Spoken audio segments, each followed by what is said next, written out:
শুরু করি। আপনি আওয়ামী লীগ সরকারের মন্ত্রী ছিলেন, সেই সময় আওয়ামী লীগ সরকারের থেকে আপনার শেখ হাসিনা, আমরা যদি এইভাবে বলি যে আপনার মন্ত্রিত্ব কেড়ে নেন, দল থেকে বাদ দেন এবং আপনাকে আসলে কারাগারেও যেতে হয়। উপর থেকে আমরা যেটি জেনেছি যে আপনি হজ, তাবলিগ জামাত তা নিয়ে কথা বলেছিলেন, কিন্তু ভেতর থেকে আমরা যা শুনেছি সেটি হচ্ছে যে আপনার প্রধানমন্ত্রীর পুত্র জনাব সজীব ওয়াজেদ জয়কে নিয়ে প্রশ্ন করা, সে সময়কার প্রধানমন্ত্রীর পুত্র সজীব ওয়াজেদ জয়কে নিয়ে প্রশ্ন করায় আপনার আমি এটাকে পরিণতি, আপনি যাদের কথা বলছেন যে শেখ সেলিম, হাসনাত আবদুল্লাহ, জনাব লিটন, তারা আসলে রাইটলি আপনি পয়েন্ট আউট করছেন যে তারা বিভিন্ন ধরনের লুটপাটে অংশ নিচ্ছে এবং আপনি সেটা নিয়ে প্রশ্ন তুলেছেন, কিন্তু আপনার কাছে কখনো মনে হয় নাই শেখ হাসিনার ডাইরেক্ট ব্লেসিং না থাকলে, ডাইরেক্ট অংশগ্রহণ না থাকলে তাদের পক্ষে কোনোদিন এই লুটপাট করা সম্ভব না? এটা কি বললেন, এটা কি বললেন খালেদ? আপনার যদি ইচ্ছা না থাকতো তাহলে আপনার থেকে অনেক ছোট হিসেবে আমি আপনাকে প্রশ্ন করতে চাই, দেশ ধ্বংস হয়ে যাচ্ছিল, 3টা টার্ম ধরে কোনো ইলেকশন সেইভাবে হয় নাই, মানুষজন চুরি করে ভোট দিছে, যারা ভোট দিতে চাইছে তারা ভোট দিতে পারে নাই, দুর্নীতির পর দুর্নীতি হয়েছে, দানবীয় একটা পরিস্থিতি হয়েছে, সবগুলি ধ্বংস হয়েছে। আপনি শুধু মানায় নেওয়ার জন্য, শুধু পরিবারের প্রতি ইয়ার জন্য আপনি এটা মেনে নিলেন?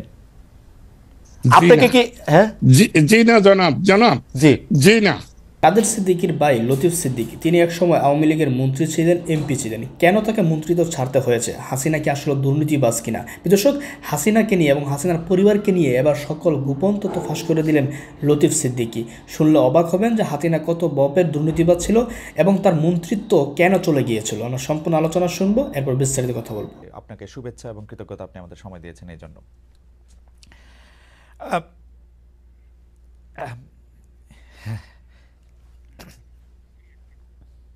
চাই আপনি কি প্রশ্ন করবেন সেটা আপনার বিষয়, আমি কোনটার জবাব দেব আর কোনটার জবাব দেব না সেটা আমার বিষয়। অবশ্যই অবশ্যই। কিন্তু দর্শক শ্রোতা যারা আমার এই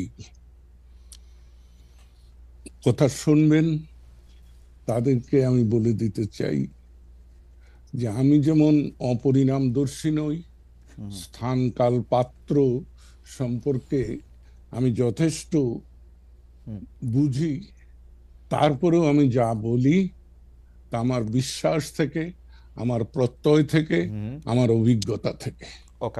এবং আমি বারবার অসম্মানিত হয়েছি এবং আমি বারবার বলি আমি অসম্মানিত হই সম্মানিত হওয়ার জন্য। না, ফ্যান্টাস্টিক।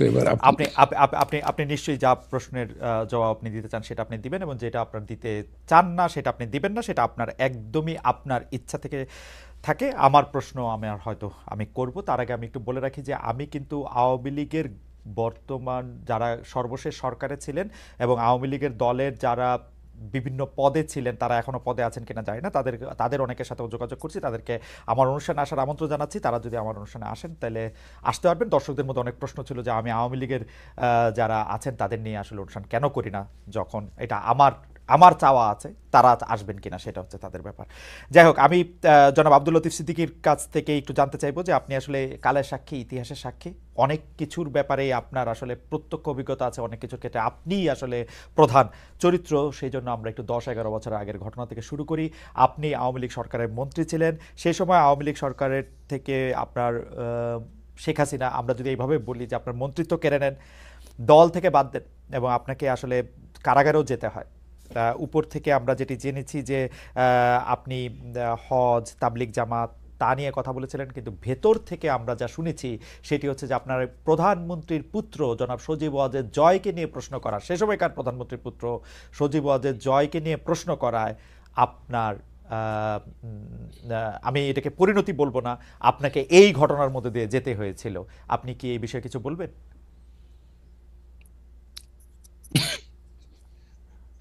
প্রশ্ন করা এবং না করা হলো আমার চরিত্র বৈশিষ্ট্য। আমি যে কোনো বিষয়ে যে কাউকে আমি প্রশ্ন করেছি। আমি 1964 সালে কপের নির্বাচনে জনাব শেখ মুজিবুর রহমানকে প্রশ্ন করেছি এবং এমন কথাও বলেছি যে আপনি জাতীয়ভাবে যেমন গুরুত্বপূর্ণ, আমি আমার যত বয়স এবং অবস্থানগত কারণে আমি আমার জায়গায় তেমনি আন্তরিক, সৎ এবং নিষ্ঠাবান। তাই আপনি যে প্রস্তাব গ্রহণ করেছেন মনোনয়নের ক্ষেত্রে, এ ব্যাপারে আমার আপত্তি আছে। তাই আমি আপনাকে যেটা বলবো, আমি জয় সম্পর্কে কোনো কথাই বলিনি, এবং জয় আমাকে কোনোদিন কোনো কথা বলেনি। জয় তথ্য প্রযুক্তি মন্ত্রণালয়ের উপদেষ্টা ছিলেন, প্রধানমন্ত্রী, তথ্য মন্ত্রণালয়ের না, তথ্য যোগাযোগ মন্ত্রণালয়ের প্রধানমন্ত্রীর উপদেষ্টা ছিলেন। তিনি তাকে কি উপদেশ দিয়েছেন তা জানি না, আমাকে কোনো উপদেশ দেননি। বরঞ্চ আমি একদিন জয়কে বলেছিলাম বঙ্গবন্ধু স্যাটেলাইটের ব্যাপারে যে, বাবারে এইটার কি করব। সে আমাকে স্পষ্ট করে বলেছিল যে, বড় মামা, আপনি চায়না আর আমেরিকা সম্পর্কে সতর্ক হবেন। ওকে, চায়নাদের যে জিনিসটা দেবে সেটা নিশ্চয়তা নেই, আর আমেরিকা 10 টাকার জিনিস 10,000 টাকা দাম ধরে বসবে। আপনি রাশিয়া, ফ্রান্সের এই দুই জায়গাটা বিবেচনা করতে পারেন। এই আমার 6 মাসের তথ্য প্রযুক্তি মন্ত্রণালয়ের একমাত্র জয়ের সঙ্গে কথা। তবে যে কথাটি বলা হয় বাংলা ভাষায় কিন্তু অনেক রকম ব্যাপার আছে, সেটা বাক্য গঠনে। আমি বলেছি জয়কে, এ কথা আমি বলেছি, সেটা জয়কে প্রশ্নবোধক না। আমি বলেছি জয় হলো প্রধানমন্ত্রী শেখ হাসিনার পুত্র, জয় হলো বঙ্গবন্ধু শেখ মুজিবের দৌহিত্র, এই হিসাবে। কিন্তু চাটুকার খোসামতকারীরা শেখ হাসিনাকে কি বুঝিয়েছে আমি জানি না, এবং তবে বিষয়টা কিন্তু এখানে না। ওকে, আমি একটু মাঝখানে একটু বলি। তার মানে আছে আপনি এটুকু প্রশ্ন করার জন্য আপনার মন্ত্রিত্ব চলে গেল আওয়ামী লীগে? না না না না না না, আমার মন্ত্রিত্ব ওখানে যায়নি, আমার আওয়ামী লীগ থেকে বহিষ্কার ওখানে হয়নি, হয়েছে কায়েমি স্বার্থবাদ। আমি শাসন ব্যবস্থায় আওয়ামী লীগের অভ্যন্তরে যে লুটেরা শ্রেণী, আমি নাম ধরে বলি, শেখ সেলিম, হাসনাত আব্দুল্লাহ, লিটন থেকে শুরু করে প্রত্যেকের সম্পর্কে আমি প্রশ্ন তুলেছি। শেখ হাসিনা সম্পর্কে আপনি কোনো প্রশ্ন তুলছিলেন? কার সঙ্গে? শেখ হাসিনা সম্পর্কে না, আমি শেখ হাসিনাকে সবসময় হাসতে হাসতে বলতাম, কারণ এক সময় তো তুই তুকারি করেছি। 50-এর দশকের শেষ 58 সালে আমার সঙ্গে পরিচয়, তারপরে থেকে আমরা আমার অভ্যাস অনুযায়ী তুই তুকারি করেছি। কিন্তু আমি যখন 2001-এর জাতীয় সংসদ নির্বাচনে ভোট ডাকাতির কারণে পরাজিত হই, তারপরে আমি সিদ্ধান্ত নেই যে আমি রাজনৈতিক অঙ্গনে থাকবো কি থাকবো না, নির্বাচনী ব্যবস্থার মধ্যে থাকবো কি থাকবো না। তখন আমি নিজে নিজেই ভেবে নেই যে শেখ হাসিনাকে যদি আমি তুই তোকারি করি, তাহলে শেখ হাসিনা আমাকে কেন সম্মান করবে। তাই আমি তখন থেকে তাকে আপনি বলার শুরু। ওকে, আমরা সরি আপনাকে ইন্টারাপ্ট করার জন্য। আপনি ওই জায়গায় বলতেছিলেন যে কেন আপনার মন্ত্রিত্ব চলে গেল, শেখ সেলিম, হাসনাত আব্দুল্লাহ, আমি সেইটা বলতেছি। জি, সেইটা নিয়ে হ্যাঁ হ্যাঁ, সব। জি, ওই যদিও তারা শেখ পরিবার দাবি করে, আসলে তো পরিবার বলতে কি নরনারী, তার সন্তান, বৃদ্ধ পিতামাতা থাকলে তারা, কিন্তু এরা তো শেখ পরিবারের আত্মীয় স্বজন। এদের লুণ্ঠনের বিরুদ্ধে, অর্থ পাচারের বিরুদ্ধে আমার বক্তব্য ছিল যে আমরা যে ছদফা আন্দোলন স্বায়ত্তশাসনের দাবি করেছি, সেটা হলো এইরকম যে পূর্ব পাকিস্তানের অর্থ পশ্চিম পাকিস্তানে চলে যাচ্ছে, সেটা আর ফেরত আসছে না। আমরা তো একই কাজ করছি আওয়ামী লীগ রাষ্ট্র ক্ষমতায় এসে। সেটা কি? যে আমরা দেশের সম্পদ, দেশের অর্থ বিদেশে পাচার করছি। আমার এখানে একটা ছোট্ট প্রশ্ন আসে। আপনি যাদের কথা বলছেন যে শেখ সেলিম, হাসনাত আব্দুল্লাহ, জনাব লিটন, তারা আসলে রাইটলি আপনি পয়েন্ট আউট করছেন যে তারা বিভিন্ন ধরনের লুটপাটে অংশ নিচ্ছে এবং আপনি সেটা নিয়ে প্রশ্ন তুলেছেন, কিন্তু আপনার কাছে কখনো মনে হয় নাই শেখ হাসিনার ডাইরেক্ট ব্লেসিং না থাকলে, ডাইরেক্ট অংশগ্রহণ না থাকলে তাদের পক্ষে কোনোদিন এই লুটপাট করা সম্ভব না? এটা কি বললেন, এটা কি বললেন খালেদ? আপনার যদি ইচ্ছা না থাকতো তাহলে আমি কি আপনার সঙ্গে এই মুখোমুখি সাক্ষাৎকার দিতে পারি? না, না। এবং আপনার ইচ্ছা না থাকলেও সেটা শেখ হাসিনার যদি ব্লেসিং নয়, শুধু ব্লেসিং তো ছিলই, তার একান্ত সম্মতি ছিল, রাইট। এবং এই ব্যাপারে আমি ছেলেটিকে পছন্দ করি আর না করি, সোহেল তাজ সে কিন্তু এক সাক্ষাৎকারে বলেছে যে আপা আমাকে বলেছিল যত পারো অর্থ জোগাড় করো। আমি কিন্তু শেখ হাসিনা সম্পর্কে আমার খুব উচ্চ ধারণা ছিল। আমি মানুষের খোঁজ খবর নেই না, আর আমি কারোর বিরুদ্ধে যতক্ষণ পর্যন্ত সুনির্দিষ্টভাবে আমি আমার এই প্রত্যয় না জন্মে যে এই ঘটনাটি সত্য, ততক্ষণ পর্যন্ত আমি কারো সম্পর্কেই মন্তব্য করি না। আমি কারো বিরুদ্ধে বলি না, সব সময় বলি যে আমি অমুকের সম্পর্কে, অমুকের বিষয়ে মতামত দিচ্ছি। তো আপনাকে বলি যে আমরা যখন আমেরিকায় যাই তার দুদিন আগে বাংলাদেশ আওয়ামী লীগের কার্যকরী কমিটি এবং উপদেষ্টা কমিটির যৌথ সভায় আমি প্রকাশ্যে এদের বিরুদ্ধে অভিযোগ উত্থাপন করেছিলাম। আমার এখানে আমি একটু ছোট করে দুইটা বিষয়ে জানতে চাই যে আপনি তো জানেন যে 2013 সালে যে নির্বাচন ব্যবস্থা, 2014 সালে যে নির্বাচনের মধ্যে দিয়ে আওয়ামী লীগ সরকার আবার ক্ষমতায় আসলো, সেইটাতে আসলে কোনো নির্বাচন হয় নাই। 154টা সিটে আসলে বিনা প্রতিদ্বন্দ্বিতা নির্বাচিত হওয়ার পর আসলে কারো কোনো ভোটের দরকার হয় না, আবার সরকার গঠন হয়ে গেছে।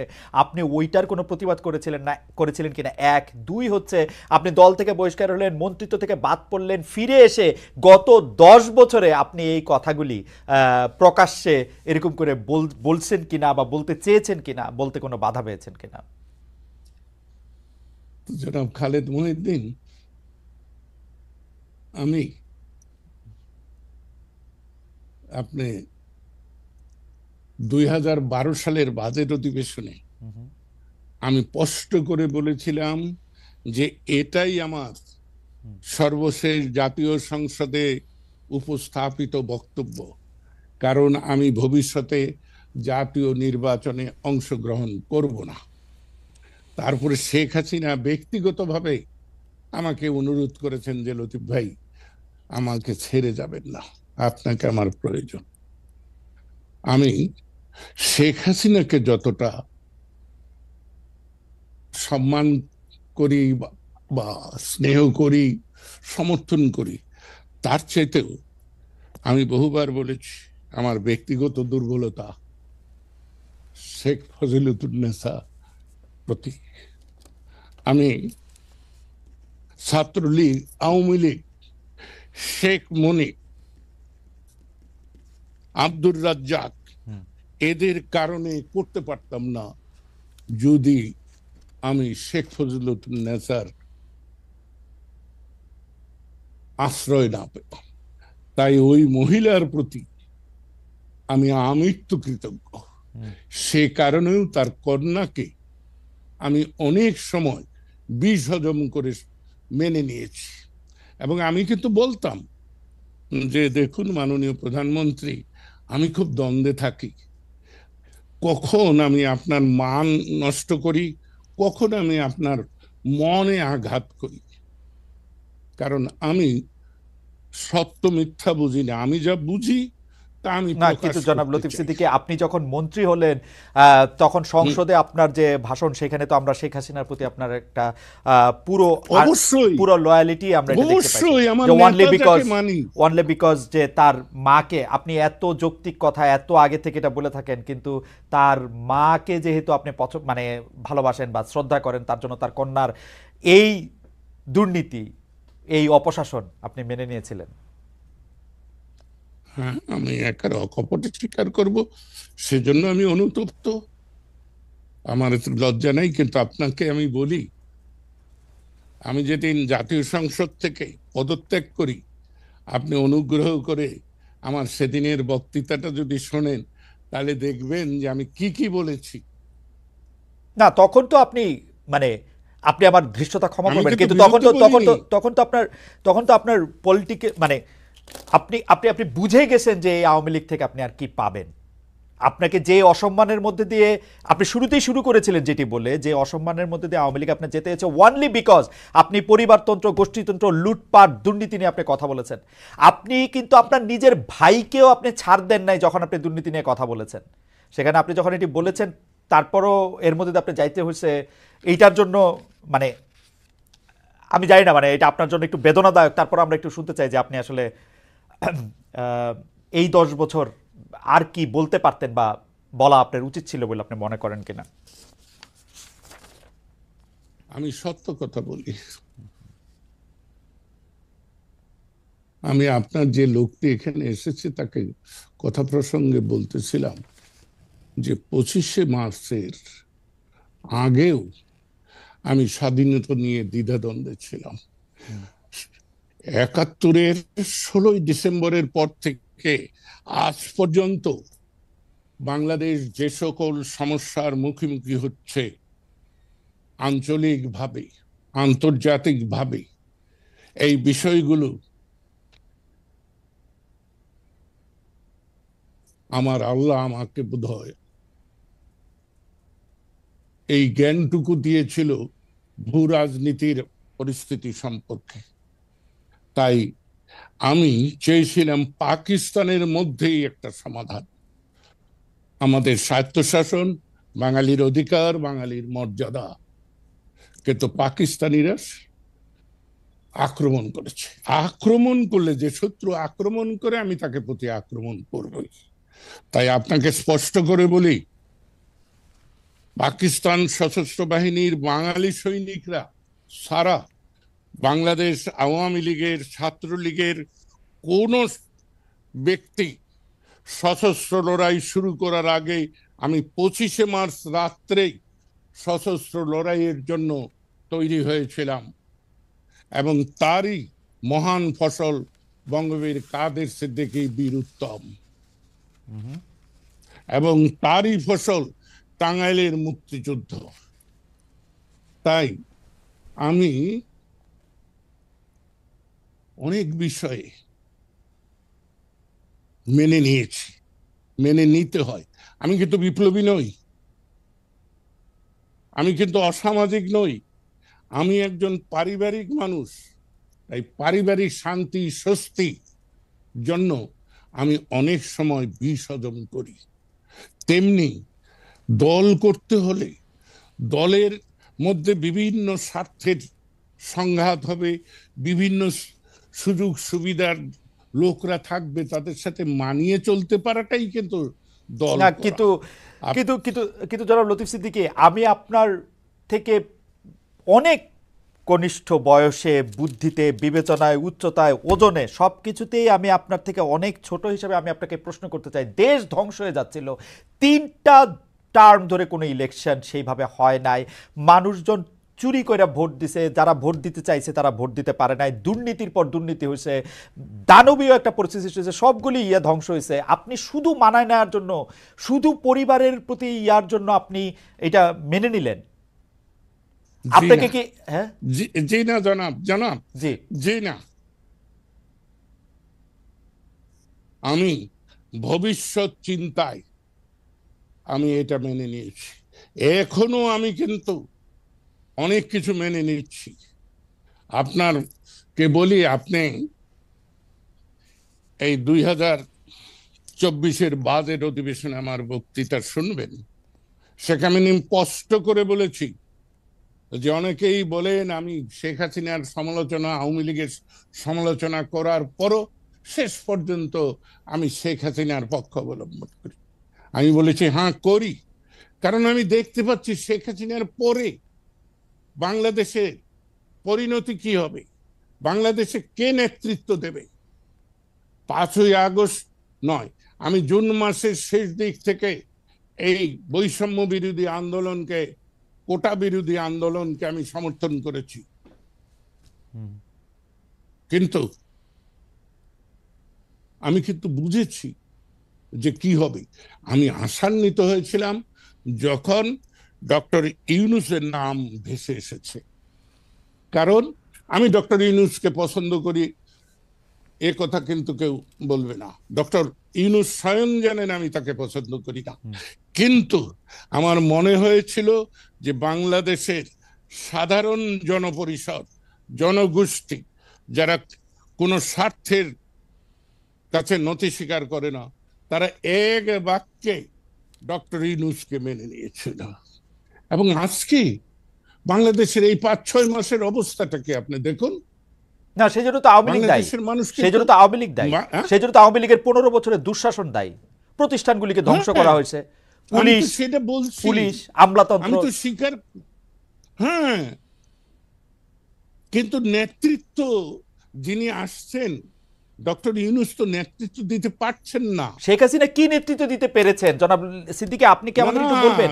শেখ হাসিনা তো লুটপাট ছাড়া আর কি নেতৃত্ব দিয়েছেন আপনি আমাদের বলেন। আমি তো বলি নাই যে শেখ হাসিনা ভালো কিছু করেছেন, আপনি কিন্তু শেখ হাসিনা দেশটাকে একটা স্থিতিশীল অবস্থায় রেখেছিলেন, সকল কায়েমি স্বার্থবাদীদেরকে সুবিধা বন্টন করে একটা ব্যবস্থা রেখেছিলেন। এইখানেই তো আমার প্রশ্ন, যে 5ই আগস্টকে যারা বলেন বিপ্লব, অভ্যুত্থান, আমি বলি না, এটা বিস্ফোরণ। বিস্ফোরণ যদি না হবে, আপনি বলুন 5ই আগস্ট 5টার সময় গণভবন ধ্বংস করলেন, জাতীয় সংসদ ধ্বংস করে যাদের নেতৃত্বে তারা সুরসুর করে ক্যান্টনমেন্টে গেলেন কেন? সেনাপ্রধান ডাকলেন আর চলে গেলেন সবাই। না, এটা খুবই পার্টিনেন্ট কোশ্চেন, কিন্তু আমরা একটু আগের থেকে আসতে চাই লতিফ ভাই, আমরা আপনাকে তো আর সবসময় পাই না। আপনি বলেছেন যে শেখ হাসিনা বাংলাদেশকে স্থিতিশীল অবস্থায় এনেছিলেন। আপনি কোন স্থিতিশীলতার কথা বলতেছেন এটা একটু বলবেন? আমাদের রাজনৈতিকটা ছিল অস্থিতিশীল, 3টা ইলেকশন হইতে পারে নাই। অর্থনীতির মধ্যে আমরা দেখছি 5-6 জন বিশিষ্ট লোককে টাকা পাচারের, লুটপাটের, দুর্বৃত্তপনার সুযোগ দেওয়ার জন্য যা কিছু সরকারি মেশিনারি করা দরকার তার চেয়ে বেশি করা হয়েছে। আপনি যদি সামাজিক স্থিতিশীলতার কথা বলেন, এই শ্রেণী উচ্চ বড়লোক আরো অনেক বেশি বড়লোক হয়েছে, গরিব আরো অনেক বেশি বড়লোক হয়েছে, কোন দিকটা দেশ স্থিতিশীল ছিল? ভাই রে, আপনি তো বলছেন, আমরা তো, আমি যদি বলি দুইটা সামরিক শাসন, এটার দুটি সামরিক শাসন যদি না আসতো, একটা গণতান্ত্রিক পরিবেশ যদি বিরাজ করত, 75-এ যদি জাতিরাষ্ট্রের পিতা বঙ্গবন্ধু শেখ মুজিবুর রহমানকে হত্যা করা না হতো, তাহলে আজকের অবস্থা সৃষ্টি হতো কিনা তাতে আমার সন্দেহ আছে। তাই শেখ হাসিনা তো বাতিল মাল, সে গণদুশ্মন, এতে আমার কোনো কথা বলতে লজ্জা নাই, এবং তার সঙ্গে কাজ করেছি সেজন্য আমি অনুতপ্ত অবশ্যই। কিন্তু আমি ইতিহাস তো স্বীকার করব না, আমি ইতিহাসকে বিকৃত করব না। অনেকেই তো আওয়ামী লীগ করেছেন। জি, হ্যাঁ, জি, আওয়ামী লীগের মতো দল। আচ্ছা, আমি একটা অন্য প্রশ্ন করি লতিফ ভাই, আওয়ামী লীগের মতো একটা দল যে এখন মুখ দেখাইতে পারতেছে না, আওয়ামী লীগ যারা সর্বশেষ করছে, আপনি বিশ্বাস করবেন না, আমি যারা বিদেশেও রয়েছে তাদের কাছে বারবার বলতেছে আপনারা এসে আপনাদের কথা বলেন, তারা এইখানেও মুখ দেখাইতে পারতেছে না যে এটা একটা ভালো জায়গা ছাড়া, দেশে তো দূরে থাক।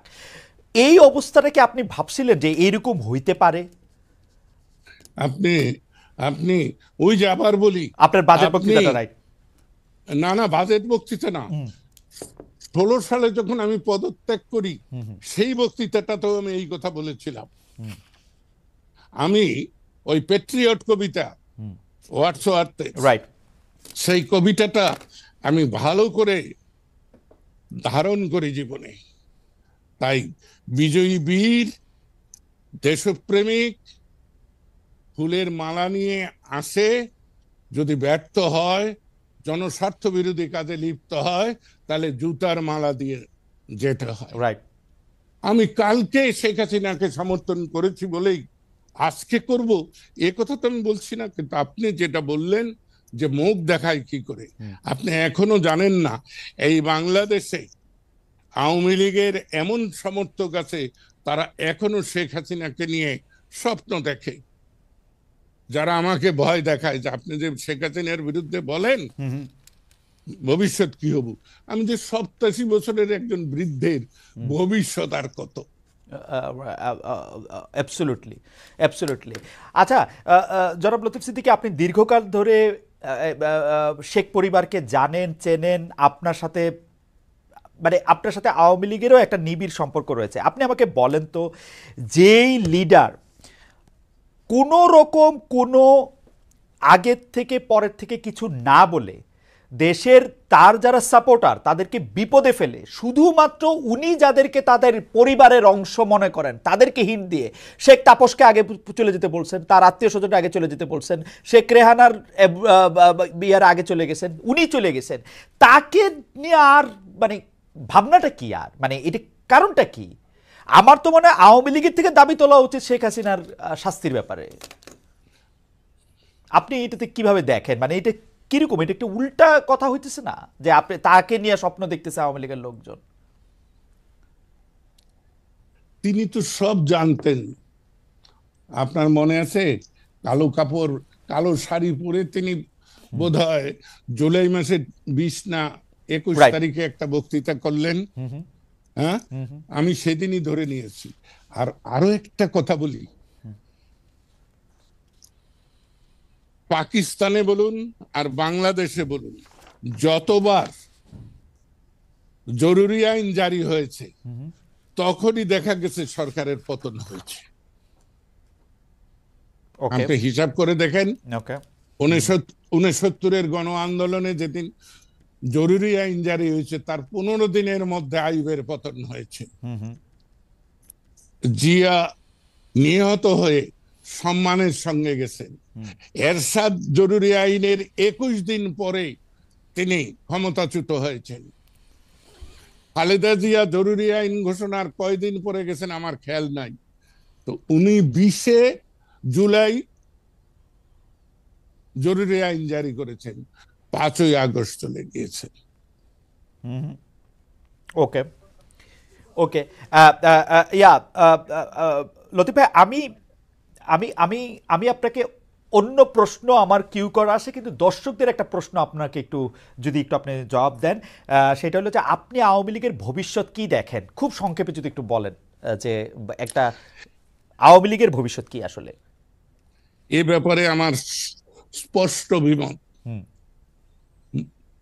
মুসলিম লীগের ভবিষ্যৎ যা হয়েছে, মুসলিম লীগ পাকিস্তানের স্রষ্টা বলে দাবিদার, ভারত রাষ্ট্রের প্রতিষ্ঠাতা বলে কংগ্রেস দাবিদার, কংগ্রেসের আজকে যে অবস্থা হয়েছে, তাই বাংলাদেশ প্রতিষ্ঠার দাবিদার আওয়ামী লীগের একই ভবিষ্যৎ। কারণ তার প্রয়োজন ফুরিয়ে গিয়েছে। যেমন আমার কিন্তু প্রয়োজন ফুরিয়ে গিয়েছে। আমি যতই চেষ্টা করি, 50 বছর বয়সে যা পেরেছি আজকে তা পারবো না।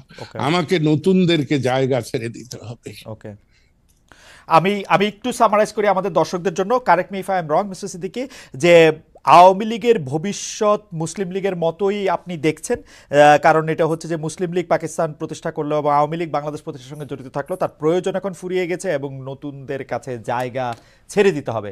আপনি কি আর কোনো কিছু যোগ করবেন এইটার সঙ্গে? কারণ এটা একটা স্পেসিফিক প্রশ্ন অনেকের, আপনি যদি আর কোনো কিছু যোগ করেন ভবিষ্যৎ। যোগটা হলো সময়ের দাবিতে আওয়ামী লীগের প্রয়োজন নাই, তারপরেও আওয়ামী লীগ যে দুর্নীতি, দুরাচার, গুম, হত্যা, বিনা বিচারে মানুষকে অত্যাচার করেছে, বাক স্বাধীনতা হরণ করেছিল। এটা তো তাদের একটা পাপ।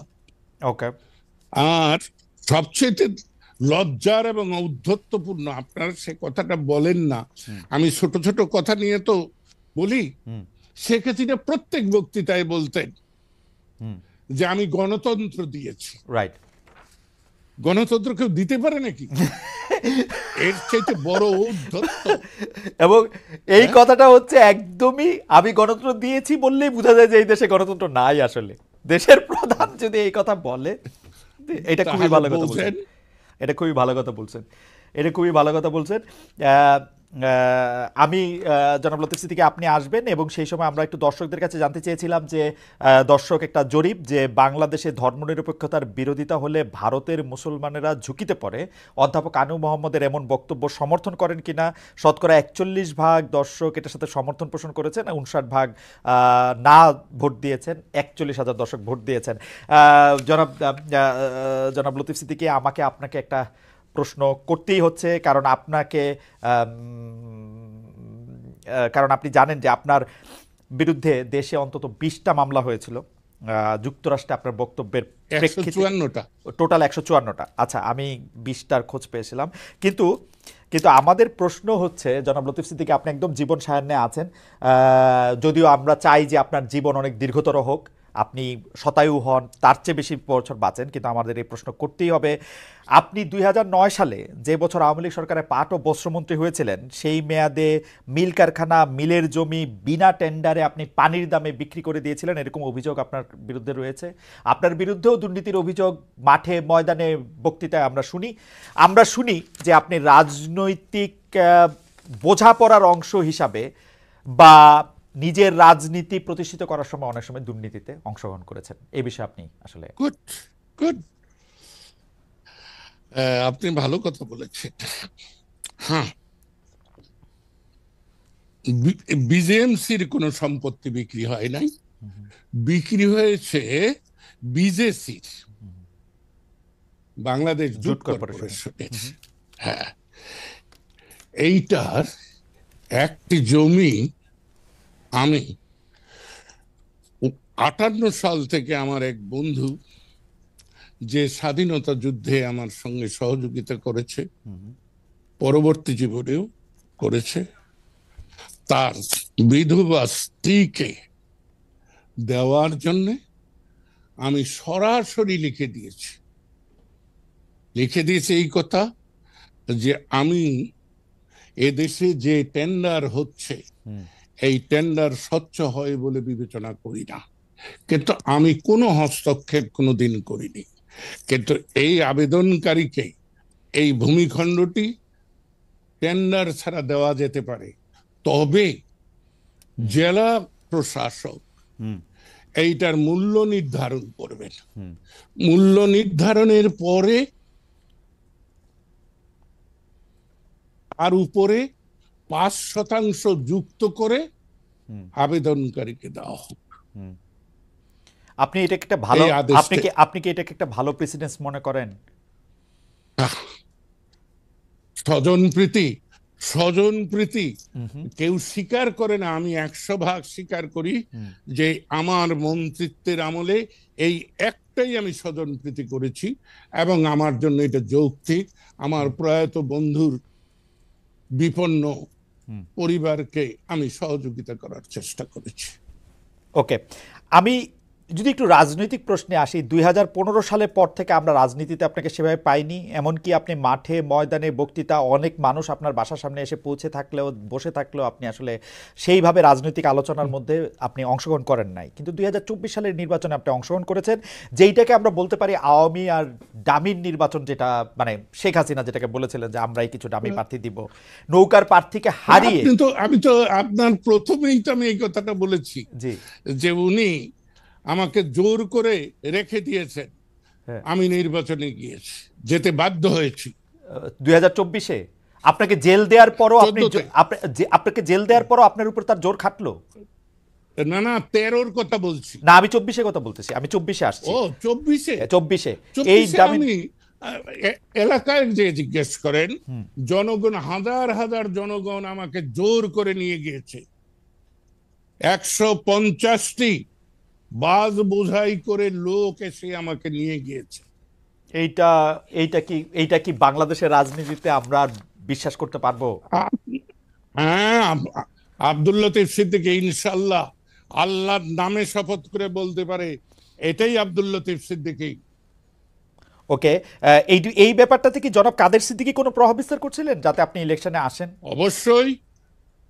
দীর্ঘদিন কাদের সিদ্দিকীর সঙ্গে আমার মতদ্বৈততা থাকার পরও কাদের সিদ্দিকী আমাকে বলেছে যে আপনার জনগণের কাছে যাওয়া উচিত। আওয়ামী লীগ আপনাকে যে অসম্মানিত করেছে সে প্রতিকার হতে পারে জনগণ যখন আপনাকে সম্মানিত করবে। শুধু তাই নয়, এই নির্বাচনে কাদের সিদ্দিকী আমাকে সর্বাত্মকভাবে সহযোগিতা করেছে। আমি একটা বাক্য বলি জনাব সিদ্দিকী, যে আমরা এই বাক্যটা 2024-এ মানে 2024-এর ডিসেম্বর থেকে যখন শেখ হাসিনা বললেন যে আমরাই একটা প্রার্থী দাঁড়া করাবো, তার মধ্যে থেকে আর কেউ যাতে এরকম না বলতে পারে যে প্রার্থী ছাড়া এরকম ইলেকশন হয়েছে, সেইটার পরে তো সেই সময় অভিযোগটা হচ্ছে এরকম, ক্ষমতার প্রভাব খাটিয়ে শেখ হাসিনা সরকার কাউকে জোর করে, কাউকে আর্থিক সুবিধা বা অন্য সুবিধা দিয়ে, প্রলোভন দেখিয়ে নির্বাচনে আনে। আপনি কি এই কয়টা ক্যাটাগরির কোন ক্যাটাগরিতে পড়েন? মানে জোর করা, আর্থিক সুবিধা, অন্য সুবিধা? আমার সাথে কোনো, শুনেন, আমি যেদিন থেকে আওয়ামী লীগ থেকে বহিষ্কৃত হয়েছি তারপরে কোনোদিনই শেখ হাসিনার সঙ্গে আমার যোগাযোগ হয়নি এবং তার কোনো প্রতিনিধিও আমার কাছে আসেনি। আচ্ছা, আপনি যেদিন আওয়ামী লীগ থেকে বহিষ্কৃত হইলেন, আমি কিন্তু আপনার যে নির্বাচনী এলাকা বা আপনার যে জেলা, সে জেলাতে আমি অনেকবার সফর করেছি। আমি দেখেছি যে আপনার জনগণ আপনাকে আসলে কি চোখে দেখে। এই রকম একটা ওভারওয়েলমিং জনপ্রিয়তা থাকা সত্ত্বেও আপনি কেন একটা স্পষ্ট অবস্থান নিয়ে জনগণের কথা চাই? আমি খুব ভালো করে জানি, correct me if I am রং, আপনার উঠানে এসে প্রতিদিন লোকজন বসে থাকতো আপনারই এলাকার সাবেক এমপির বিভিন্ন দুর্বৃত্তপনা, দুর্নীতি, অন্যায়, অত্যাচারের কথা আর কোথাও বলতে না পারে আপনার কাছে বলতে। আপনি কোনো সময় তাদেরকে দেখা দিয়েছেন, কোনো সময় দেখা দেন নাই, কিন্তু আপনি কেন ওই সময় একটা অবস্থান নিলেন না? আমাদের ইতিহাসের জন্য আপনি বিব্রত হয়েন না, আমাদের ইতিহাসের জন্য বিষয়গুলি জানা দরকার। মানে কেন লতিফ সিদ্দিকীও অবস্থান নেয় না? মানে আমি বিব্রতও হই না, বিড়ম্বিতও হই না। আমি, আপনার কি মনে আছে, আমি 18 সালেও প্রার্থী হয়েছিলাম এবং 18 সালে প্রার্থী হওয়ার পর আপনি ভাবতে পারেন আমাকে আইয়ুবের কোন সমর্থক 60-এর দশকে কোনোদিন আক্রমণ করেনি। বাংলাদেশ প্রতিষ্ঠার পর জাসদ কোনোদিন আমাকে আক্রমণ করেনি। রাইট। বিএনপি কোনোদিন আমাকে ব্যক্তিগতভাবে আক্রমণ করেনি। জাতীয় পার্টি আমাকে কোনোদিন আক্রমণ করেনি। কিন্তু ওই বাচ্চা ছেলেটি, যার জন্মদাতা আমি বলা যেতে পারে, এই বাচ্চা ছেলেটি কিছু লোক লেলিয়ে দিয়ে আমার গাড়ি ভেঙে দেয়। যেদিন গাড়ি ভেঙে দেয় সেদিনই আমি অনশনে বসি। এবং আপনাকে সত্য কথা বলি, আমি অনশনে বসি যে দাবি নিয়ে আমি জানি ডিসিএসপি এটা কিচ্ছু করতে পারবে, কিন্তু আমি নির্বাচন থেকে সরে আসতে চাই। এই কৌশল হিসাবে আমার জীবন সঙ্গী লায়লা সিদ্দিকী তখন হাজার হাজার লোক নিয়ে মিছিল করছে। সে অনুরোধ করেছে, হাজার হাজার লোক এসে আমাকে অনুরোধ করেছে আপনি অনশন বন্ধ করে কালীহাতি আসুন। আমি কালীহাতি যাব না, কারণ আমাকে এমপি বানানোর জন্য কেউ প্রাণ হারা, কোন মায়ের বুক খালি হোক, কোন নারীর স্বামী নিহত হোক, কোন শিশুর পিতা নিহত হোক, এটা আমি চাই না। সেজন্যই আমি নিজেকে প্রত্যাহার করে নিয়ে এসেছি। আমি এলাকায় যাইনি, যেই আমার সঙ্গে দেখা করতে আসতো তার বিরুদ্ধেই 5টা 7টা মিথ্যা গায়েবী মামলা হতো। পুলিশ অকাতরে এই মামলাগুলো করত। আপনারাও পুলিশের রেকর্ড দেখুন, দেখতে পাবেন। কিন্তু এই লোকগুলো কিন্তু আওয়ামী লীগের। অবশ্যই অবশ্যই আওয়ামী লীগই তো হবে। গত 15 বছরে আওয়ামী লীগ ছাড়া তো আর কেউ ছিল না। কিন্তু না না, এরা ওই আওয়ামী লীগের না, হাইব্রিড আওয়ামী লীগের না না, এরা আপনার কাছে যারা আসছে তাদের কথা আমি বলতেছি না, যারা মামলা দিয়েছে তারা তো আওয়ামী লীগেরই। যারা মামলা দিয়েছে, অত্যাচার করছে, তাদের কথা আমি বলতেছি। আপনার কাছে যারা আসছে তাদের কাউরে কাউরে আমি আওয়ামী লীগের হিসেবে চিনি, তাদের কাউরে কাউরে আমি সাধারণ জনগণ হিসেবে চিনি, যারা আপনার কাছে এসছে এবং মামলা। তাই এই দায়িত্বশীল আইন শৃঙ্খলা রক্ষাকারী পুলিশ বাহিনী এই কাজগুলা করেছে। কিন্তু কিন্তু জনাব সিদ্দিকী, আপনি কি এইটা স্বীকার করবেন না, আপনি যেহেতু 2018 সালে কথা তুললেন, যে টাঙ্গাইলে সিদ্দিকী পরিবার, আপনার সহোদর ভ্রাতারাও এইটার সাথে সরাসরি জড়িত ছিল, যখন রাজনৈতিকভাবে আপনাকে নানাভাবে, আমি বলবো এটাকে মোকাবেলা আমি বলবো না, রাজনৈতিকভাবে আপনার বিরুদ্ধে যখন ষড়যন্ত্র হয়েছে, তখন আপনার সহোদররাও এর মধ্যে জড়িত ছিল। এবং আপনার সহোদররা যে টাঙ্গাইলে, মানে আপনাদের পরিবার যে অনেক বড় ফ্যাক্টর, এর মধ্যে তো সবসময় এটা পজিটিভভাবে এইটা উচ্চারণটা আসে নাই। যতটা পজিটিভ লতিফ সিদ্দিকীর নামে আসছে, ততটা পজিটিভ তো অন্যদের ব্যাপারে আসে না। এবং কেউ কেউ দাবি করে থাকেন এর জন্য আপনি দায়ী, আপনি বড় ভাই, আপনি বাকিদের এক ধরনের প্রশ্রয়দাতা, প্রশ্রয় দিয়েছেন, সাধারণ ইয়েতে তৈরি করেছেন। আমি প্রশ্রয় দেইনি বলেই কিন্তু আমার উপর রুষ্ট ছিল। শোনেন, আমার সাথে বঙ্গবীর কাদের সিদ্দিকীর আজকে সেই তার বালক, আমি কিশোর বয়সের যে সম্পর্ক, এখন সেই সম্পর্ক। এবং আজকে আমার যে অস্তিত্ব রয়েছে, এখনো যে আমি যেভাবে সম্মানের সঙ্গে চলছে, এটা বঙ্গবীর কাদের সিদ্দিকীর ভালোবাসা। কিন্তু তখন স্বাধীনতার পর পর আমার সঙ্গে দ্বন্দ্ব হয়েছে, এবং কাদের সিদ্দিকী এখন স্বীকার করেন, বুঝেন যে ভুল হয়েছে। সেটা বড় কথা নয়। বড় কথা হলো 2001 সাল পর্যন্ত বঙ্গবীর কাদের সিদ্দিকী এবং অন্যদের সঙ্গে আমার দ্বন্দ্ব ছিল। তার পরবর্তী সময় আমার ভাইদের সঙ্গে আর কোনো দ্বন্দ্ব নেই। শুধু আমার এক ছোট ভাই মুরাদ সিদ্দিকী শেখ সেলিমের এবং ওবায়দুল কাদেরের কারসাজিতে সে কিছুদিন আমার বিরুদ্ধে নির্বাচনী মাঠে ছিল। এছাড়া আচ্ছা, আমি একটু আপনার স্থানীয় পর্যায় থেকে আমি একটু ন্যাশনাল এটা একটু ফোকাস করতে চাই। যে মানে আমার মনে হয়, এটা আমার প্রশ্ন করতে গিয়ে আমার মন্তব্য, যে শেখ হাসিনার হঠকারিতার ফলে, এবং যে হঠকারিতার শাসন উনি 1.5 দশক ধরে চালু রেখেছিলেন, এই পর্বে মানে যেটাকে আমি আওয়ামী লীগ সরকারের হঠকারিতা বলি, সেইটার কারণে মুক্তিযুদ্ধের চেতনা, বঙ্গবন্ধুর আদর্শ তারুণ্যের কাছে তিক্ত বিষয় হয়ে পরিণত হয়েছে। এর সঙ্গে বিরোধ তৈরি করে দিয়েছে, মুখোমুখি দাঁড় করিয়ে দিয়েছে। এইটা থেকে উত্তরণের আর কোনো পথ আছে? মানে এই যে একটা ডিভাইড, এই ডিভাইডটা থেকে কি আসলে উত্তরণের কোনো পথ আছে? অবশ্যই আছে। পৃথিবী এইরকম দ্বন্দ্ব কিন্তু পৃথিবীতে নতুন না। পৃথিবী দ্বন্দ্ব সংঘাতের মধ্য দিয়ে গিয়েছে। আজকে যে আমরা ইউরোপ আমেরিকার কথা বলছি, এটা 100 বছর 200 বছরে আজকের ইউরোপ আমেরিকা নয়, এটা 1000 বছর লেগেছে।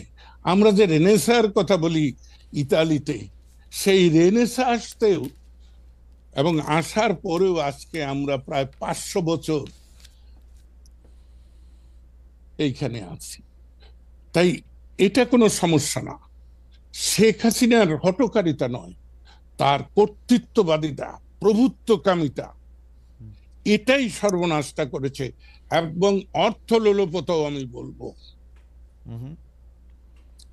এই সব মিলেই এই অর্থ লোলুপতাটা, এইটার ব্যাপারে মানে ইন্টারেস্টিং। মানে এটা কখন থেকে, স্পেসিফিক কখন থেকে এটা তার মধ্যে থেকে আসলো? অনেকেই মনে করে থাকেন যে শেখ হাসিনাকে এই পথে, এই অর্থ লোলুপতার পথে নিয়ে আসার জন্য শেখ রেহানা দায়ী, কেউ কেউ বলে থাকেন তার পুত্র জয় দায়ী। আপনি এটাকে কিভাবে দেখেন আসলে?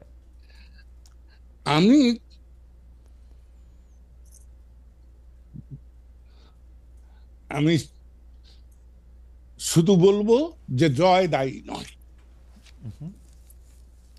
মানে আপনি খুবই খুবই ইন্টারেস্টিং উত্তর জনাব লতিফ সিদ্দিকী দিলেন। তার মানে আমরা যদি ইনফারেন্স আনি যে আমি প্রশ্নটা করেছিলাম যে শেখ হাসিনার এই অর্থলোলুপতার পথে তার বোন শেখ রেহানা এবং তার পুত্র জয় কেউ কেউ বলে থাকেন এর জন্য দায়ী, আপনি শুধু বলেছেন যে জয় সাহেব এর মধ্যে দায়ী নয়। আচ্ছা, আমরা পরের জয় সাহেবকে তো বলি নাই, আমি জয় বলেছি। না না, আমি বলেছি আমার থেকে বয়সে বড় সজীব ওয়াজেদ জয়, সেজন্য আমি বলেছি। আমি যখন আপনাকে কোট করব তখন জয় সাহেব ছাড়াই বলতে হবে জয়। না, সেটা ঠিক আছে। আচ্ছা, তাইলে আমি আমি আমি আপনি বলছিলেন যে এই যে মানে একটা কর্তৃত্ব পরায়ণতা, এইটা এইটা এইটা যে আসলে এই জায়গার মধ্যে দাঁড় করিয়ে দিয়েছে তরুণদের। আওয়ামী লীগের সমর্থক যেহেতু সেইটা শেখ হাসিনা এতদিন ধরে সবচেয়ে বেশি বিক্রি করছেন, স্বাধীনতার চেতনা খুব ভুলভাবে এবং খুব অন্যায়ভাবে, খুব মিথ্যা কথা বলে এই যে মুখোমুখি দাঁড় করায় দিছে এই স্বাধীনতার চেতনা বনাম স্বাধীনতার চেতনা না, ৭২-এর সংবিধান বনাম এইটা ৭১ বনাম ২৪, এইটা থেকে আসলে মুক্তি পেয়ে ইউনাইটেড হওয়ার আমাদের জায়গাটা আর আছে কিনা? অবশ্যই আছে। আমি তো রাষ্ট্র সংস্কার নিয়ে ভাবি না, আমি ব্যক্তি সংস্কারে ভাবি। আমার আচার, আমার আচরণ, আমার চিন্তা, আমার ভাবনা, আমার চৈতন্যকে যদি আমি পরিবর্তন করতে পারি, তাহলে স্বাভাবিকভাবে এই জটিল পরিস্থিতির অবসান হবে, ঐক্য এবং ভালোবাসার বন্ধন সৃষ্টি হবে। সমস্যাটা হলো আমরা রাজ্য আর রাষ্ট্রের যে ব্যবধান, এই জায়গাটাকে মূল্যায়ন করতে পারিনি। রাষ্ট্র নাগরিকের, রাষ্ট্রের মালিক নাগরিক, সে বিত্তহীন না বিত্তবান সেটা বিষয় নয়, কিন্তু ৭১-এর ১৬ই ডিসেম্বর থেকে পরবর্তী কোন সময়ই আমরা রাষ্ট্র প্রতিষ্ঠা করতে পারিনি। আমরা এখনো রাজ্যের মানসিকতা নিয়ে আছি। অ্যাবসলিউটলি। ঠিক আছে, আমি এই জায়গা থেকে যদি আপনাকে একটা প্রশ্ন করি, যে অনেকেই বলে থাকেন যে রাজনীতি একটা ব্যবসা, ফুল টাইম ব্যবসা। এটা করতে হলে আপনার ইনভেস্টমেন্ট করতে হবে এবং সেই ইনভেস্টমেন্ট অন রিটার্নও আপনি আসলে চাইবেন। আপনার আমি কত বছরে বলবো ৬ দশকের রাজনৈতিক অভিজ্ঞতা এটা কি বলে যে আপনি আসলে ইনভেস্টমেন্ট করছেন কিনা, সেই ইনভেস্টমেন্ট অন রিটার্ন ঠিক মতো পাইছেন কিনা, এবং এইটা আপনার জন্য ব্যবসা ছিল কিনা? আমি স্বাধীনভাবে ভালোবাসার সঙ্গে কাজ করি, বুঝছেন? আমি গুণগত পরিবর্তন সব চেয়েছি। হতাশা আমাকে কোনোদিন আক্রমণ করেনি। প্রতিদান প্রত্যাশা করে আমি কোনোদিন কাজ করি না, সেবার মনোভাব নিয়ে কাজ করি। আমার মা আমাকে শিখিয়েছেন, শুধু মুখে বলে শিখাননি, তার জীবন দিয়ে আমাদের সব ভাই বোনদের দেখিয়েছেন। আমরা মোটামুটি তো সচ্ছল পরিবারেরই স্বীকার করি। তো আমি ৬২ পর্যন্ত মায়ের কাছেই ছিলাম। আমি কোনোদিন দেখিনি যে মা কোনো বেলায় পেট পুরে খেতে পেরেছেন। কারণ খেতে বসবেন, এই সময় ২-৩ জন হাঁক দিল, মা আমাকে কিছু খেতে দেন। মার ভাগ থেকে তিনি তাদেরকে দিতেন। সেটা আমার জীবনে প্রতিনিয়ত প্রতিফলিত। আমি এখনো আমাকে যাই খেতে দিক, আমি একটা অংশ আমার যে সেবা করে তার জন্য রেখে দিই। আমার সাথে যে সহকর্মীরা বসে, কিন্তু আপনার কাছে মনে হয় না যে এটা আপনার একটু মানে, sorry I am using this word, এটা আপনার এটা একটা ফিউডাল একটা মানসিকতা? আপনি মানুষকে আমি আপত্তি করব না, কিন্তু আপত্তি করব না। এবং আপনি তো আর আপনার মায়ের মতো সেই বাবা হন নাই। আমরা দেখেছি যে আপনাদের সন্তানরা হেলিকপ্টার চড়ছেন, এলাকায় ইয়েস, এলাকায় নানা রকম ভাবে মানে আপনি না, no no no no no no, আমার পুত্রের হেলিকপ্টারে চড়েছেন, কিন্তু আমার পুত্রের বিরুদ্ধে একটি অভিযোগ আজ পর্যন্ত হয়নি। ওকে, আচ্ছা, আমি তার মানসিকতা আমি আপনাকে বলে দেই, আপনি যখন প্রশ্ন তুলেই ফেললেন আমি আপনাকে বলছি, তার মানসিকতা এদেশের লুটেরা দের মতোই হয়েছে। কারণ সে তো দেখেছে, সে তো সাধারণ ছেলে নয়, সে অত্যন্ত মেধাবী ছেলে। মেধাবী বলতে কি, সে দুনিয়ার আপনারা ইউরোপ আমেরিকায় আপনাদের সন্তানদের যে সুযোগ দিতে পারেন তার চেয়ে বেশি সুযোগ সে শিশু বয়সে, বালক বয়সে, কিশোর বয়সে, যৌবনের প্রথম দিকে পেয়েছে। হ্যাঁ, তাই ওকে, সে যখন দেখেছে যে লুটেরারা কি করছে, যাদের স্বাধীনতা যুদ্ধে কোনো অবদান নাই, তারা যদি এত হয় তাহলে আমি হেলিকপ্টারে, আর আমি লক্ষ্য করে দেখেছি কোন এক মান্নান ছিলেন, তার হেলিকপ্টার ছিল, সে টেলিফোন করলেই তার হেলিকপ্টার চলে যেত। না, এখনো আমরা এটা দেখি, যারা চেয়ারে বসে থাকে তারা চাইলে গাড়ি চলে যায়, আপনারা চাইলে, আপনি যদি এখন ক্ষমতায় থাকেন আপনারা চাইলে হেলিকপ্টার হবে, বা আপনি গুরুত্বপূর্ণ থাকলে সেটা যাবে। কিন্তু আচ্ছা, আমি একটু 2014 সালে আবার একটু ফিরতে চাই। একটা নির্বাচন হইল, যে নির্বাচনের মধ্যে জনগণের ম্যান্ডেট ছাড়াই 154টা সিট যেহেতু হয়ে গেল, তো সেই জন্য আওয়ামী লীগ সরকার গঠন করে ফেললো। আমরা টকশো করতাম, ছোটখাটো সাংবাদিক, অনেক মানুষকে জিজ্ঞেস করছি সে সময় আওয়ামী লীগের, যে আপনার কাছে ভালো লাগতেছে এই যে এই ম্যান্ডেটটা নিয়ে আপনি এটার মধ্যে ইলেকশনে গেলেন। আমার মনে আছে যে আপনি ডাক টেলিযোগাযোগ মন্ত্রী ছিলেন একবার, আমরা আপনার সাথেও কথা বলতে চেষ্টা করেছিলাম, কিন্তু আপনি আসলে ব্যস্ততার জন্য সময় দিতে পারেননি। আজকে যখন পেয়েছি, আজকে আপনি ক্যাবিনেটে গিয়ে বসলেন, যেই ক্যাবিনেটে মানে সেই সময় আপনার 5 দশকের রাজনীতির পর আপনি একটা ক্যাবিনেটে গিয়ে বসলেন, যেই ক্যাবিনেটে কোনো জনগণের ম্যান্ডেট দরকার হয় নাই, আইনের একটা ফাঁক দিয়া বাইরে গিয়ে বাংলাদেশ আরেকটা সরকার করে ফেললো। আপনাদের কাছে কেমন লাগতো আসলে, মানে আপনার কাছে কি মনে হইতো? আপনি সেই মন্ত্রিসভায় বসলেন, এটা কেমন লাগতো আপনার? তো মোহিত ভাই আজকে আর পৃথিবীতে নেই, অনেকেই আছেন। আমি কোনো এক ব্যাপারে মোহিত ভাইকে বলেছিলাম যে মোহিত ভাই আর কত গোলামি করবেন বিশ্ব ব্যাংকের। ওকে, বিশ্ব ব্যাংকের গোলামি। আমি আমার কথা আমি বলতে চেষ্টা করেছি, কিন্তু আমি তো বললাম যে বুর্জুয়া রাজনীতি করি। আপনি আবার আমাকে সামন্তবাদী মানসিকতা বললেন। অবশ্যই আমি সামন্তবাদের অবশিষ্ট, পূর্বপুরুষরা লুটেরা, তবে মাফ করবেন, আমার পূর্বপুরুষ ব্রিটিশ সাম্রাজ্যবাদের অনুগত ছিল না। আমার পূর্বপুরুষ ওহাবি আন্দোলন করে মৌলানা বেরেলভির সঙ্গে যুদ্ধ করেছে, এবং আমার পূর্বপুরুষের 3 ভ্রাতা ওই যুদ্ধে রঞ্জিত সিং এর বিরুদ্ধে যুদ্ধ করতে গিয়ে, আমি শহীদ বলি না, নিহত হয়েছে। ওকে, আমি সেই ওহাবি ইসলাম ধারার বিরুদ্ধে নিজেকে প্রতিষ্ঠা করেছি, ধর্মবাদিতা নয়। ধর্ম আমার একান্ত নিজের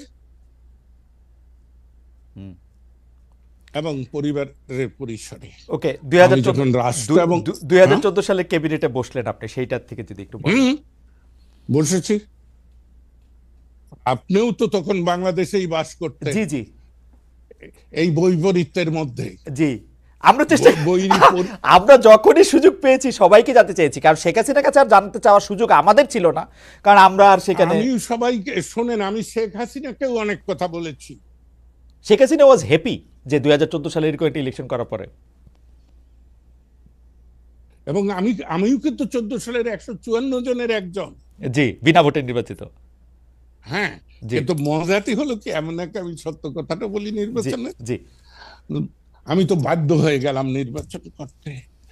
আমার বিরুদ্ধে কিন্তু 8-10 জন প্রার্থী হয়ে গেল স্বতন্ত্র, বিএনপি যায় নাই, স্বতন্ত্র হয়ে গেল। কয়েকদিন পরেই দেখা গেল যে এরা ওই আওয়ামী লীগের নেতৃত্বের কাছে প্রস্তাব দিচ্ছে যে কিছু টাকা দেন, আমরা প্রত্যাহার করে দিই। তো আমার সহকর্মীরা আমার চরিত্র জানতেন, তারা কোনোদিনই আমাকে বলতে সাহস পায় না এই কথা। কিন্তু আমি পরবর্তীতে সময় দেখলাম যে 14 জনই কিন্তু প্রত্যাহার করল, ইন্টারেস্টিং, অর্থাৎ কিছু টাকার বিনিময়ে। তাই আমরা জাতিগতভাবে কিন্তু আমাদের চরিত্র নষ্ট সেইটা করে ঠিক দেওয়া হয়েছে। না, সেইটা ঠিক আছে, জাস্ট একটু ইতিহাসের জন্য বোঝার জন্য যে ধরেন আমি তো আপনার সাথে অমুকের সাথে তমুক একত্র বাস করি, সামাজিক জীব। Right right right right.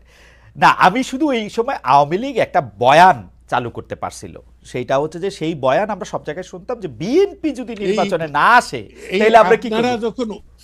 আপনারা যখন অনুবাদিত শব্দ ব্যবহার করেন তখন আমি বড় সমস্যায় পড়ি। কোনটা কোনটা? বয়ানটা ন্যারেশন থেকে আপনারা করেছেন, জি, আমি বলি বর্ণনা। ওকে, ঠিক আছে, বলা, ঠিক আছে। আমরা যদি দেখি যে একই ধরনের বর্ণনা বা বলা সেই সময় আমরা আওয়ামী লীগের বেশিরভাগ জায়গা থেকে শুনতে পেলাম, সংসদে শুনি, বাইরে শুনি, টক শোতে শুনি, সেটা হচ্ছে বিএনপি যদি ইলেকশনে না আসে তাহলে আমরা কি করব। 1996 সালে 15 ফেব্রুয়ারিও তো বিনা ভোটে 54 জন নির্বাচিত হয়েছিল, তখন যদি হইতে পারে তাহলে এইবার 154 জন কেন পারবে না। আপনারা কি এটা আলাপ আলোচনা করে ঠিক করছিলেন যে আপনারা এরকম একটা কথা বাইরে গেলে বলবেন? শোনেন, আমি আওয়ামী লীগের প্রেসিডিয়ামের মেম্বার ছিলাম, মন্ত্রিসভার গুরুত্বপূর্ণ সদস্য বলে লোকের কাছে পরিচিত ছিলাম। তো গ্রাম্য গপ্পটা কি মনে আছে আপনাদের? কোনটা?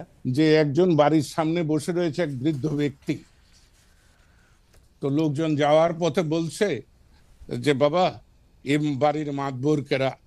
যে বাড়ির মাতবর আমি। কয় আমাকে এক সিলিম তামাক খাওয়ান না। বাবা আমাকে বাড়ির ভিতরে যেতে দেয় না।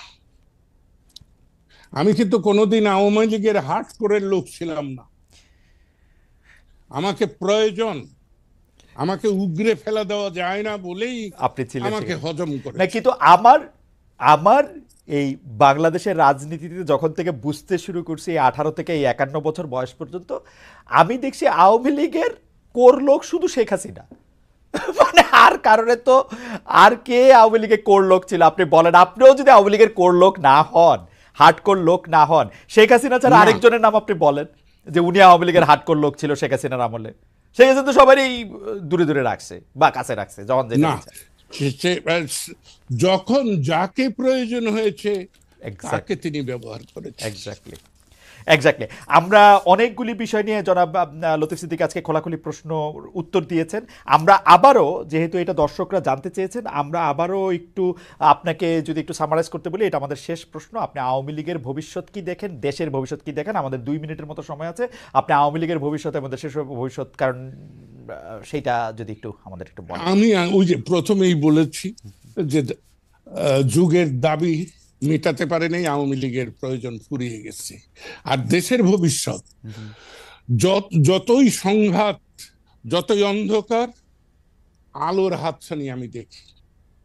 এই যে আজকে আমাদেরকে কেউ কেউ মধ্যযুগে ফিরিয়ে নিতে চায়, না, এটা সম্ভব না। মধ্যযুগে কেউ আমাদেরকে ফিরিয়ে নিতে পারবে না। আমি, আপনারা তো ঝেড়ে কাটতে চান না, আমি কিন্তু জামাতে ইসলাম শিবিরকে নিয়ে ভাবি না, আমি ভাবি আমাদেরকে নিয়ে। আমাদের যদি আত্মশুদ্ধি হয়, আমরা যদি আত্মসম্মান বোধে নিজেদের বলবান করতে পারি, তাহলে কিন্তু আমরা এগিয়ে যাব। আমাদের সমস্যাটা হয়েছে আমাদের শিক্ষা ব্যবস্থাটা ধ্বংস করে দেওয়া হয়েছে। শিক্ষা ছাড়া আপনি এগোবেন কি করে? আপনার মনন তৈরি হবে কি করে? আপনি সৎ হতে চান, সুন্দর হতে চান, ব্যক্তিত্ব সম্পন্ন হতে চান, মর্যাদাবোধ হতে চান, এর তো প্রথম অস্ত্রই হলো শিক্ষা। কিন্তু কিন্তু জনাব সিদ্দিকী, আমরা তো আওয়ামী লীগের অনেক পিএইচডি মন্ত্রীদের দেখছি চুরি করে এখন বিদেশে বসে রয়েছে, হ্যাঁ, দুনিয়ার দুর্নীতি করে। শিক্ষা দিয়া কি? শিক্ষা দিতে গিয়ে তো দুর্নীতির কোনো সমস্যা নাই। মানে তার বিরুদ্ধে এখন আমি হাসান মাহমুদের পাইতে চেষ্টা করতেছি, হাসান মাহমুদ যদি এটা শুনেন তাহলে আবার আসবেন না। হাসান মাহমুদ প্লিজ আসেন, আপনার বিরুদ্ধে এই অভিযোগ, চুরির অভিযোগ আছে, এখন আমি কি করব? ওরা চোর হওয়ার যোগ্য না, না, ওদেরকে এত সম্মান দিয়েন না। ওরা প্রতারক, ওরা প্রবঞ্চক, ওকে, ওরা জনদুশ্মন। আচ্ছা, আমি আমাকে প্রডিউসার বলতেছে আর 1 মিনিট সময় আছে, শুধু আমি 1 মিনিট সময় বাড়াইনি। আমি বলতে চাই যে জনাব লতিফ সিদ্দিকী যদি কোনো দিন দর্শক আলোচনা শুনেছেন, এতদিন হয়তোবা তিনি এই কথাগুলো চেপে রেখেছেন, যদি তিনি প্রকাশ করতেন তাহলে হয়তোবা তার আবারও জেল খাটতে হতো, আবার রিমান্ডে যেতে হতো। তিনি স্পষ্ট বলেছেন যারা দুর্নীতি করেছে প্রত্যেকেই সম্পূর্ণ হাসিনার একদম মদতে করেছেন, হাসিনার সুনির্দিষ্ট কথায় তারা দুর্নীতি করেছেন। অর্থাৎ টাকার জন্য হাসিনা সব কিছু করতে পারেন, এবং সোহেল তাজের একটা উদাহরণ দিয়েছেন যে যত পারো টাকা কামাও, সোহেল তাজকে এই কথা হাসিনা বলেছেন। অর্থাৎ দুর্নীতি হাসিনা পরিবার করেছে, এটা প্রমাণ করার মতো কিছু নাই। তিনি একটা কথা বলেছেন যে কেন তার দুর্নীতি চলে গিয়েছে, তিনি বলেছেন জয়ের বিরুদ্ধে কথা বলার কারণে তার হয়তো বা দুর্নীতি চলে যাওয়ার এরকম কথা তিনি বলেছেন। যাই হোক দর্শক, আলোচনাগুলো শুনেছেন, শুনে কেমন লেগেছে অবশ্যই মন্তব্য করবেন।